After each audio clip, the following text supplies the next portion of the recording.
My nightmare stepson stole my daughter's hard-earned money and used it to buy a PlayStation, so I used his birthday money to pamper my daughter. My husband and I have a relatively good marriage except for one thing, and that would be my entitled stepson Jake. Jake is a classic entitled teenager, who doesn't work but has been raised to think that the world owes him special treatment. I have never tried to replace his mother, but I have taken care of him by making him school lunches, taking him to basketball practice, things like that. Yet he seems to just dislike me for no reason.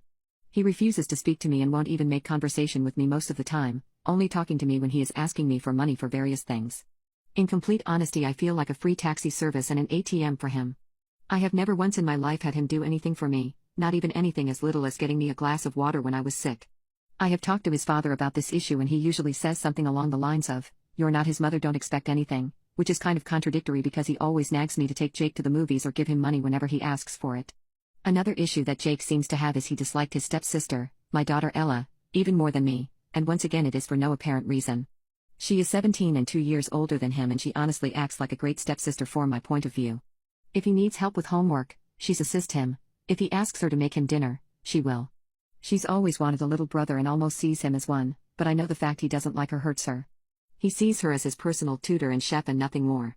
I remember she once asked him to try to teach her basketball as she has been watching the NBA recently and become interested in it, but he responded by telling her that girls suck at sports and she should go back to the kitchen.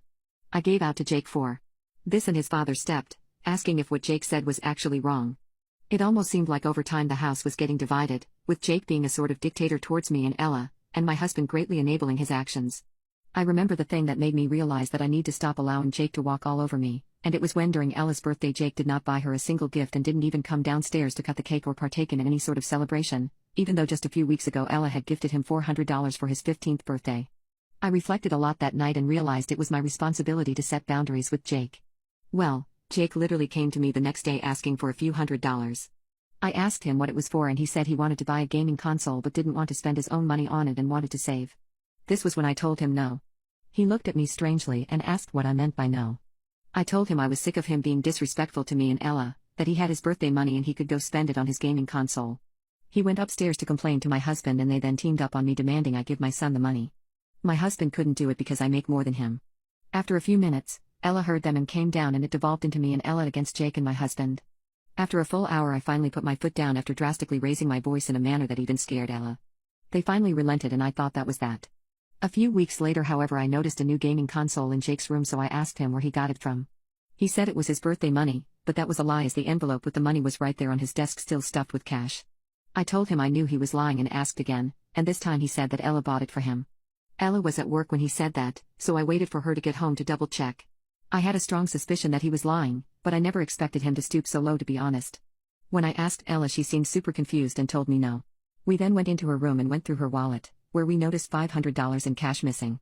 We instantly confronted Jake about it, and after being pressed enough he admitted to taking it because Ella has a job anyway, she can make it back in 2 weeks. Ella snapped at him, which is something she has never done before, and called him an entitled, spoiled, ungrateful pig. I spent a while calming Ella down as she was so mad, and when my husband got home we all had another argument about it which got us nowhere. Ella went to bed crying, and the next morning I told her not to go into school because I had a plan. Jake went to school and my husband left for work, and so I showed Ella my plan. I suggested using the birthday money she gave him for a day out for us two, and I saw a sly smile appear on her face. That was the day we went out and got massages, went to a fancy restaurant, did some shopping and got ice cream to end the day. We're currently on our way home, and my husband has called me non-stop asking me where Jake's money is. Getting back to the house will sure be interesting. So when my daughter Ella and I got home, both my husband and stepson Jake were waiting for us, looking angrier than a drunk man outside a pub after losing his life savings to horse racing bets. My husband asked me what we did with Jake's money and where those bags were from, instantly accusing us. I mean, he was right, but Ella and I were no longer going to be pushovers. I told my husband exactly what Jake said to us. We didn't feel like using our money, so we took Jake's. He's only 15 anyway, he has plenty of time to make more money. If he gets a job that's only 2 weeks worth of work. I saw him turn redder than a ripe tomato with anger when I said that, and he cursed at Ella, calling her a mule, in relation to the fact that she is mixed race. I yelled at him when he said this, as even though I promised to myself not to get sucked into yelling, I simply couldn't stand and watch my daughter have racial slurs thrown at her. Ella ended up getting involved and it all turned into one huge screaming match about how we are insane for thinking it's acceptable to take Jake's money. According to my husband and Jake, what Jake did is not the same thing as what we did, because Ella has a job and Jake doesn't and can't get one even if he wanted. We called bullcrap on that because Ella had literally offered to try get him a job at her place a few months ago when he was complaining about not having any money. They were not listening to us at all, and anytime we tried bringing something up we were cut off. The whole thing ended up turning so hostile that Jake genuinely tried to go over and hit Ella, but thankfully she was able to dodge. I threatened my husband that if he ever tries anything like that again we will press charges on him so maybe he can finally learn about the consequences of his actions. Ella and I ended up leaving the house for the night to stay at her best friend's house who kindly took us in. I talked to the mother about this and she is suggesting divorce, and as much as it hurts to admit, she may be right.